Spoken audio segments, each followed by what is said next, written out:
Young me versus the big fish. Joining me on the podcast today, I have a very special guest all the way from Australia, and that is Angus Olsen of I Draw Childhood Cancer. Hello, Angus. Hello, Sophie. Thank you so much for having me. We're so excited to be talking to you today because you play a big part in our publications here at the Grace Kelly Childhood Cancer Trust.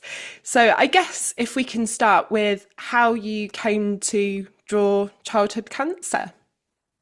Well, it goes right back to 2016. My daughter Jane, she was 2 years old when she was diagnosed with rhabdomyosarcoma, which is a soft tissue cancer. She had pain in the abdomen, and doctor after doctor kept telling us it was just what was it, constipation. But Rachel knew, we both knew something really wrong was happening. And so we took her up to emergency one Sunday night when she was in agony. And they finally did an X-ray, and the imaging technologist said an expletive, and then all hell broke loose, and all the paramedics came in, and we were shipped down to Westmead, which is 2 hours down the hill in Sydney. That's the main children's hospital for most of Australia. And then we were admitted to oncology, and then we lived there for 2 or 3 months, I think it was. And while I was in there, my wife Rachel, she got sick with the flu, so she had to come home. I had to go in there and live in hospital. And while I was in there with Jane, I just started drawing because my background is visual arts. I worked for Disney way back in the 90s, and I've always done bits of commissions and things like that. And people kept asking me what's going on. I didn't know how to say it because being childhood cancer is so complicated. And once your family gets hit with it, your whole community wants to know about it. You end up having to say things 1,000 times. And so I tried to figure out how I could explain it. So I just started putting stuff on social media and including little illustrations about what it felt like, because it is quite a lonely experience. It's hard to describe to people. I still don't have the words, but I got this one thing I can do, which is communicate visually. And so I started doing that, just little drawings of Jane doing things. I did a little web comic that didn't last long because she got quite serious. It wasn't looking good. And then trying to figure out what this was, it was just so fast and intense. I started connecting with other dads through Facebook and social media.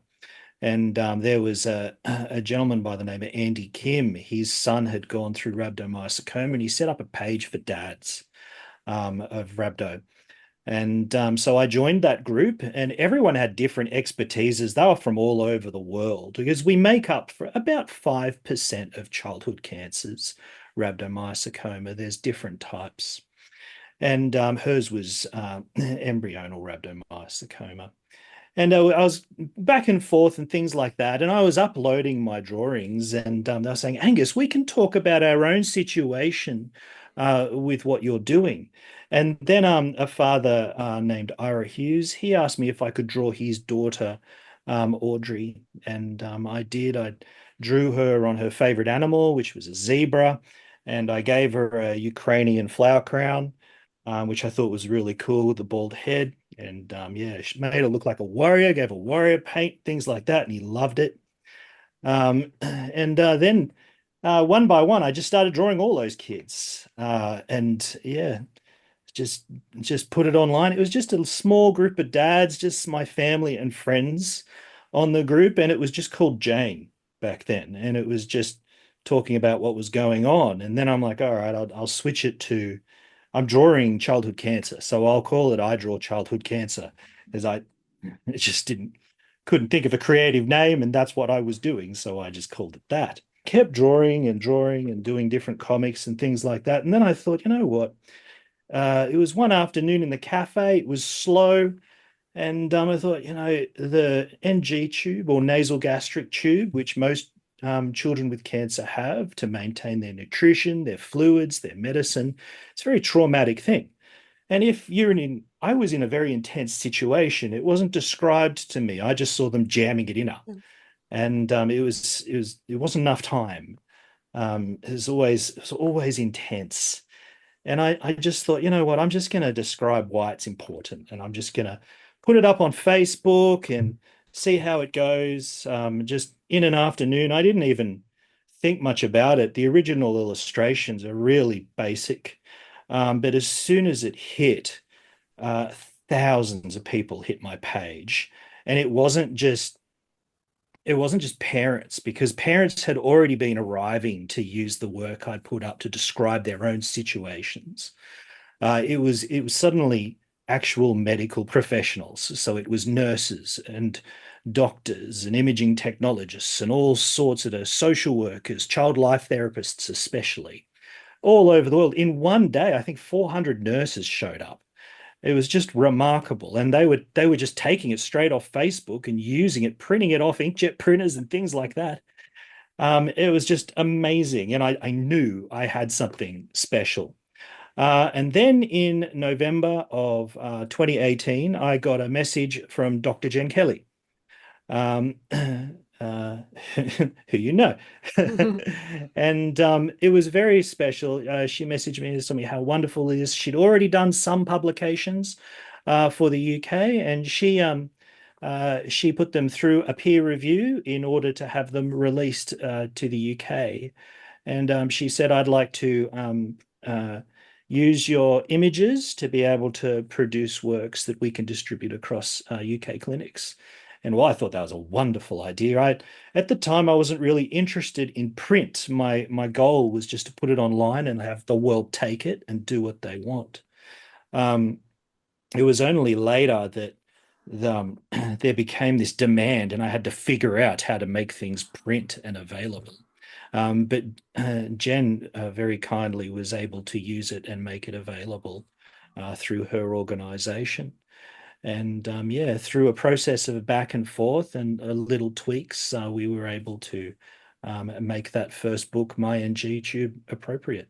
What do you think the impact of being able to publish materials like that is for families that are in that world of childhood cancer? It makes the transition into therapy much smoother. So if you've got, I create all this material for a 2-year-old level, and it's often, I arrived in oncology with zero knowledge. I knew nothing. And there's a lot of assumptions on parents that they know things. And it's embarrassing to ask people things. And nurses, frankly, they don't have time. They're working breakneck speed sometimes. And there's no sitting down and talking you through things. Some child life therapists do that. And, there are social workers who do that. But I didn't have much of that luxury. It was just so intense. So that is the great, wonderful thing of it. And it is through Grace Kelly Childhood Cancer Trust that I saw it in its first use by a little girl reading My NG Tube. It was the first time I had tears pouring down my face, the first time I'd ever seen it that wasn't my own. And because all this stuff interacting online, I never see anyone face to face. I've been doing this for years now, and it's only this year that I've actually met face to face people who have used it at the bedside. I try to make my work nice and flat and simple, because you end up having all these soft toys all around you, and there's just too much stuff. So it's really good that Grace Kelly has it online, accessible online in PDF format, because most of it is accessed by a device. Young me, this is the big thing.